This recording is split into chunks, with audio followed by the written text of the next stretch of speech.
Welcome to Howtotv. Support us, like and subscribe Howtotv.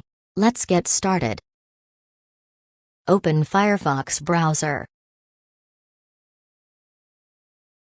Click on 3 lines and then select Passwords.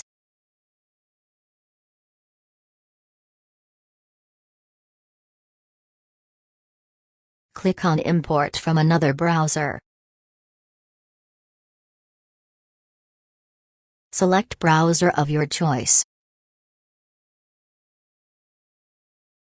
Select Profile and hit Next. Bookmarks are now importing.